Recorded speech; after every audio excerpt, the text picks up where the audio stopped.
In 2016, Sam Cassatt, the former Chief Strategy Officer at Consensus, set sail with 3,000 people on a cruise ship for the annual summit at sea.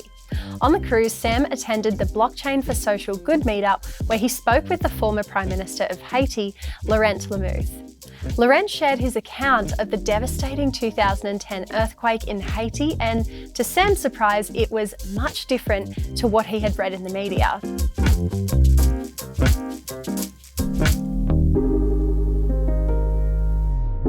In this lesson, we're going to regale the article Sam wrote for Futurism about his interaction with Laurent to demonstrate the incredible use cases for blockchain technology. According to the Haitian government, the 7.2 magnitude quake killed over 200,000 and damaged an enormous amount of property. To Haiti, one of the smallest economies in the Western Hemisphere, this was an insurmountable setback. Humanitarian groups circled and pledged to help, grabbing headlines with claims to have raised millions, but in the end, the aid money never came. As a tech-savvy Prime Minister with a background in entrepreneurship, Laurent began exploring technological solutions to the crisis his country was facing. His search led him to blockchain and to our organisation, so we sat down together and thought of some ways that we can help. The first use case they uncovered was concerned with record keeping, mainly land registries.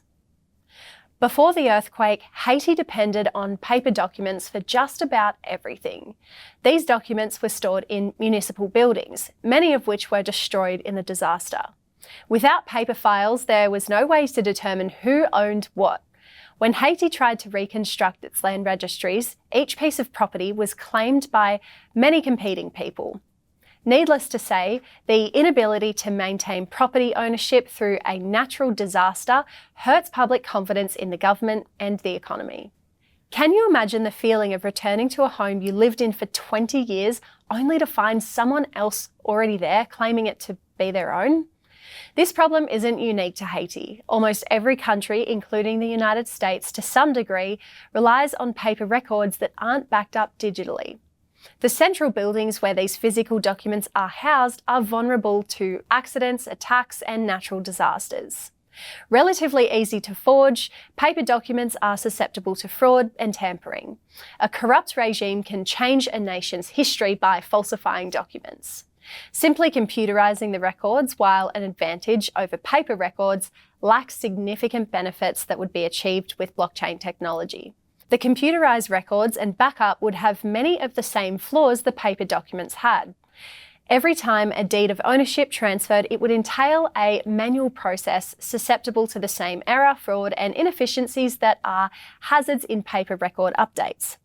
Ownership of property, represented by a blockchain token, enables simple, error-free, and non-reputable transfer of ownership, conceptually as simple as sending $1 through PayPal. In other words, data on the blockchain is immutable, so there is no chance that anyone could claim your home as their own if the record of ownership was stored on the blockchain. This will make title holders feel more secure in their property and confident they can pass it down through generations.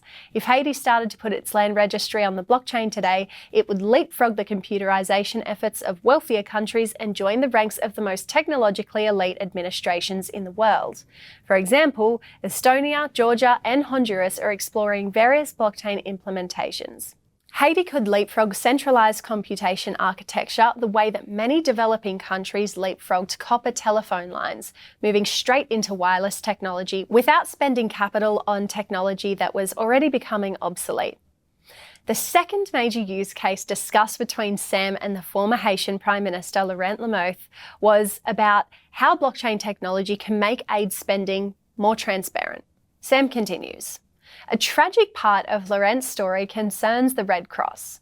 The Red Cross is one of the largest humanitarian organisations in the world. Naturally, when the earthquake hit Haiti, it very publicly raised $500 million in funds to help with reconstruction.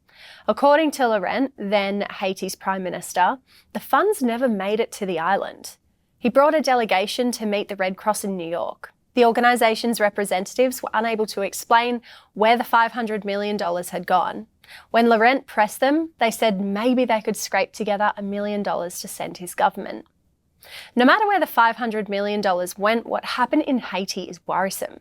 Humanitarian groups often face allegations that they aren't using the money well, which damages their reputations, whether justified or not, which deters generous people from donating. Blockchain offers an interesting solution here for rebuilding trust in charitable groups. Today, it's hard to track how charities spend the money they raise, but using blockchain crowdfunding tools like Wayfund, groups can raise money transparently for public good projects. Then blockchain governance tools such as Boardroom can democratize the process of fund allocation by allowing donors to directly vote on how money gets spent.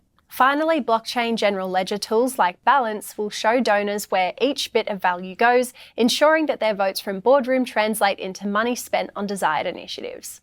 When I read Sam's article, I found it fascinating. Blockchain is an incredibly powerful solution to so many problems we face in the world today. Another point worth making here is that blockchain and cryptocurrency don't only exist to make people rich, but also to reimagine a world that functions more efficiently and transparently. In the next lesson, we're going to compare the blockchain to a bank to show you how the blockchain might serve as an all-round better solution for facilitating and storing digital payments. See you then.